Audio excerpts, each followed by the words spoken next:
ಸರ್ಕಾರದ ವಿರುದ್ಧ ಉದ್ಯಮಿಗಳು ಎಕ್ಸ್ ಖಾತೆಯಲ್ಲಿ ವಾರ್ ಅನ್ನು ಶುರು ಮಾಡಿದ್ರು. ಇದಕ್ಕೆ ಉದ್ಯಮಿಗಳಿಗೆ ಡಿಸಿಎಂ ಡಿಕೆ ಶಿವಕುಮಾರ್ ಪರೋಕ್ಷವಾಗಿ ಟಾಂಗ್ ಕೊಟ್ಟಿದ್ರು. ಇದಕ್ಕೆ ಪ್ರತಿಯಾಗಿ ಉದ್ಯಮಿಗಳು ಸರ್ಕಾರದ ವಿರುದ್ಧ ಆಕ್ರೋಶವನ್ನು ಹೊರಹಾಕಿದ್ರು.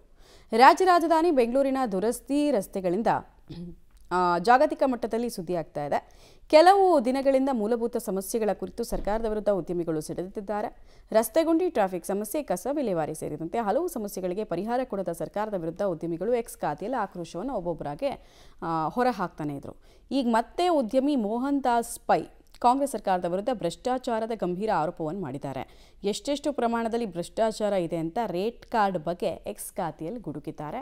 ಬಟ್ ಸ್ಪೆಸಿಫಿಕ್ ಆಗಿ ಯಾವ ಖಾತೆ ಅಥವಾ ಯಾವ ಡಿಪಾರ್ಟ್ಮೆಂಟ್ಗೆ ಸಂಬಂಧಪಟ್ಟಿದ್ದು ಅಂತ ಹೇಳಿಲ್ಲ. ಅವರು ಟೂ ಮಚ್ ಕರಪ್ಷನ್ ಇನ್ ಡಿಪಾರ್ಟ್ಮೆಂಟ್ಸ್ ಅಂತ ಹಾಕಿದ್ದಾರೆ. ರೇಟ್ ಕಾರ್ಡ್ ಬಗ್ಗೆ ಹೇಳಿದ್ದಾರೆ.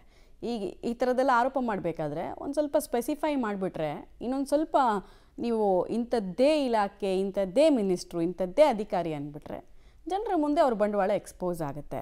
ಅದರಿಂದ ಮೇಜರ್ ಚೇಂಜಸ್ ಏನಾದರೂ ಆಗುತ್ತೆ ಅಂತ ಕೇಳಿದ್ರೆ ಯಾರಿಗೆ ಗೊತ್ತು, ರಾಜೀನಾಮೆ ನೀಸ್ಕೊಳ್ಬೋದು ನಿಮ್ಮ ವಾದದಲ್ಲಿ ಹುರುಳಿದೆ ಅಂತ ಅಂದಾಗ, ಅಥವಾ ಜಸ್ಟ್ ಒಂದು ಆರೋಪ ಹಿಟ್ ಆ್ಯಂಡ್ ರನ್ಗೆ ಸೀಮಿತ ಆಗಿಬಿಡುತ್ತೆ.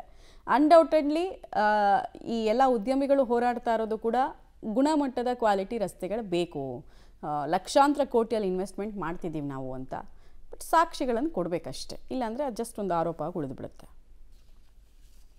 ಅದೇ ದೇಶಕ್ಕೆ ರಾಜ್ಯಕ್ಕೋದು ಕೂಡ ಇದೇ ಟ್ರಾಫಿಕ್ ಇದೆ, ಆದರೆ ಅಲ್ಲಿ ಯಾರು ಮಾತಾಡೋದಿಲ್ಲ.